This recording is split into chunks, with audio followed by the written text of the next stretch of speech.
how to get the most out of your meeting, even if it's virtual. Do you guys are you guys feeling that vibe? Are you feeling that desire to want to do things from home and to practice social distancing?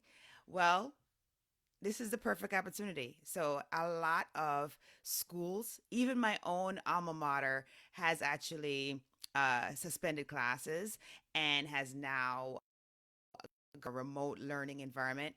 And, this is now going to become the new normal, right? So we have basically schools doing it. We have large meetings canceling and going to a streamed format instead.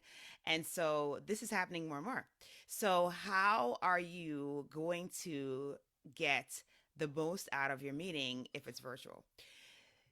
We all know that when you go to a live event, there is a magic that happens, right? You get to commiserate with your colleagues, you get to bounce ideas that randomly happen in the hallway in between sessions. You get all of the magic that comes along with being at a live event.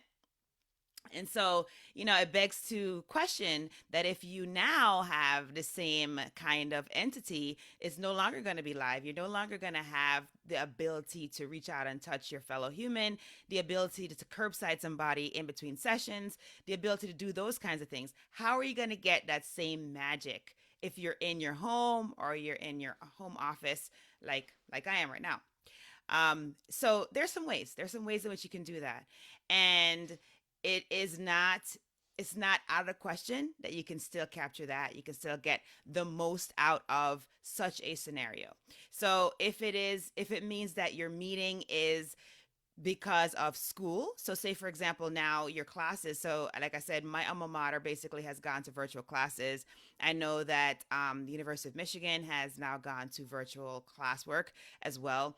And so, this is happening across the country and with good reason, right? Because the whole point of social distancing is so that we can flatten the curve, right? So, if we embrace this methodology and we actually do this effectively, then presumably we can prevent large amounts of people from getting infected and ill. That's the whole point.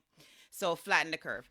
So, you're home, you have this meeting, and what do you do?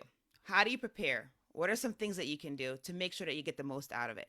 So, as with any meeting, and I say this even when I'm going to conferences, I tend to make sure that before the conference, I take a look at the agenda. I look at all the sessions. I look and see what is the thing that's going to give me the most bang for my buck when I actually decide to attend. And then I look to see what kinds of things do I wish to take away. Oh, hey Brent, thanks for joining. I missed you at Podfest, man. That was that was a bummer because I was hoping that we could do that do the StreamYard thing live for Pod It. Oh, by the way, guys, just a short plug. I didn't plan on this, but I'm just gonna do it anyway since you're on, Brent. So Brent Basham has an incredible platform, and the platform is essentially a way in which to connect podcasters with guests, right? And so this is phenomenal because there are so many there's so many platforms out there where podcasts are hosted, right? Or you can find your podcast, you can listen to your podcast. I mean, you can listen to a podcast on Stitcher, you can listen on Apple, you can listen on Google, you can listen on a bunch of other ones on can't think of some of the other ones now right now, but anyway, there's several places to listen, and there's not really a great place for you if you're wanting to be a guest on a show to have a place where you can go and like look through the different podcasts and see if there's one that you'd like to be on, and then basically reach out to the person that's running the podcast and request to be on the show. So Brent and his crew have come up with Poddit, Poddit, and it is an incredible platform that allows for the two to merge, right? It's kind of like when I talk about it and I tell people about it, I basically say it's kind of like like Match.com for podcasters and guests, And if you're a podcaster or you're a guest, you truly appreciate this because, like I said, the struggle is real. You're trying to get people on the show, you're trying to get quality people. You are also trying to promote your show as a place where people can come and get their voice amplified if effectively, right? So great job, Brent, and your crew. I truly appreciate all the hard work you're doing. And again, I'm sorry we didn't get a chance to link up at Podfest last weekend. All right. So back to what I was saying. So yeah, I am, as you guys know, I am an emergency physician, right? And so my attention span is like that. And I do squirreling a lot. Like I'm literally like, okay, what was that over there? Like, and I get all into it. So forgive me. I appreciate the grace. I'm just being real with you, and that's the whole deal. When you go live, stuff happens. I have a squirrel moment, because obviously it was a good squirrel moment because I get to like big up, a colleague. So that was awesome. All right, so back to what the live is about. All right. So, how to get the most out of your meeting. So, beforehand, the prep work, right? So, the first thing you want to do is some prep work. The prep work is going to involve you taking a look at the agenda, and hopefully the agenda is released prior to. So, if this is a business meeting, if you're running the business meeting, please, please, please release the agenda so that those that are going to be on the meeting can have that to peruse beforehand so they can have good intentions coming into the meeting, right? So, if it is a large meeting like a trade meeting or something like that, you will definitely have the agenda well in advance, including speaker topics and some other accoutrements that come along with that. So that's always a bonus. All right, so you want to go through that thing and you want to get the most out of that thing, right? You want to be able to say, I'm going to go to this session because I'd like to get this from it or that from it. And you want to go in with a plan, right? This is how you're going to get the most out of the meeting. So you did the prep work. The next thing that you want to do is you want to make sure that you are in a situation where you're not going to be totally distracted, right? So you're probably not going to want to be attending the meeting while you're at your kids' function of some sort. Well, I guess there are not going to be that many functions right now because we're not gathering in groups greater than 20 for obvious reasons. But you want to have a place where you have less distractions, right? So it may be that you have a office, office. Maybe you have a closet. And believe it or not, I've podcasted from the closet. It may be something like that. So you want to be in a place where there's going to be limited distractions, and then you want to definitely take notes, right?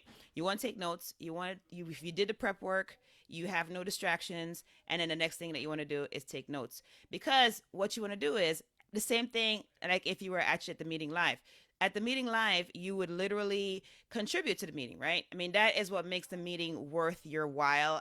Getting up early in the morning and going to it, or spending the money to travel to it, whatever it is, you want to contribute. So you want to have some sense of basically a good questions to ask then, or maybe you have a good comment to contribute that's going to be of value to the group.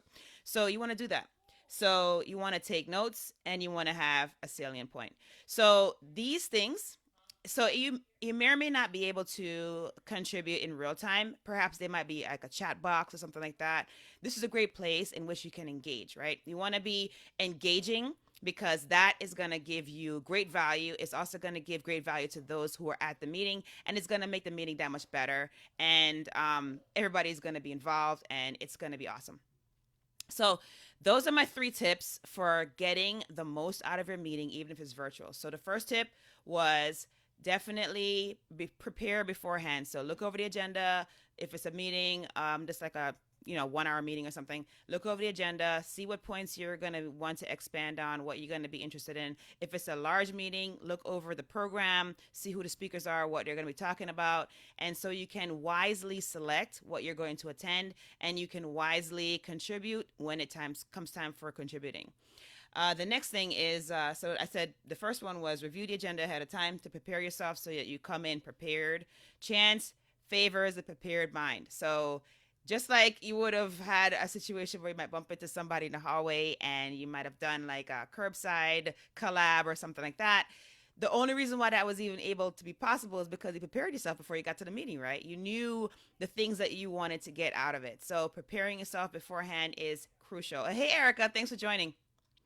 And so the next thing is definitely have a good place where you're not going to have distractions. Oh, one thing that I did forget to mention, which is also pretty important, is ensure that you're close to your modem, right? So if you're in the house, make sure that you're right by the modem so you have the strongest internet connection that's going to allow for you to have the best quality in the meeting. So your contributions will be of great quality in the sound and distribution, as well as you're going to get the best quality from the speakers and all who are contributing.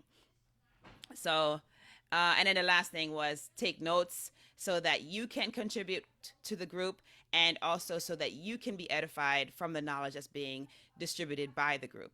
All right, cool. So that's what I have for you guys today. I'll try to keep it short, but you know me, I get distracted. And then, of course, now it's like 11 minutes long, which it was supposed to be like 5 minutes. Duh. Anyway, so I do have a little freebie for you guys. So if you are watching live, like Brett and Erica, thank you so much. I appreciate you guys. If you're watching the replay, just drop in the link, drop in the comments below that you're watching the replay. So hashtag replay. I have a little freebie, and it is a quick reference that kind of just goes through like some items, some other additional items that I didn't obviously didn't get into because of time, that you can use to basically maximize your meeting.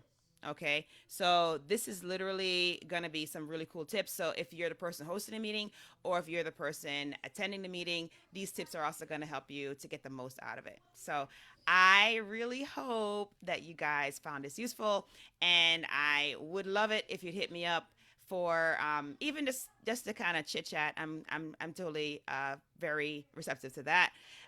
If you just want to let me know that you are, facing your fear or something like that, I also want to hear that. But definitely want you to reach out if you're interested in learning more about how to get the most out of your meeting, even if it's virtual. All right. So be safe, you guys. Do your best to practice social distancing, and definitely keep crushing it in everything that you're doing, because you are absolutely awesome. Okay. So this is Dr. Charmaine Gregory coming to you from the home office. And I hope that you will be strong, be brave, and unleash your greatness.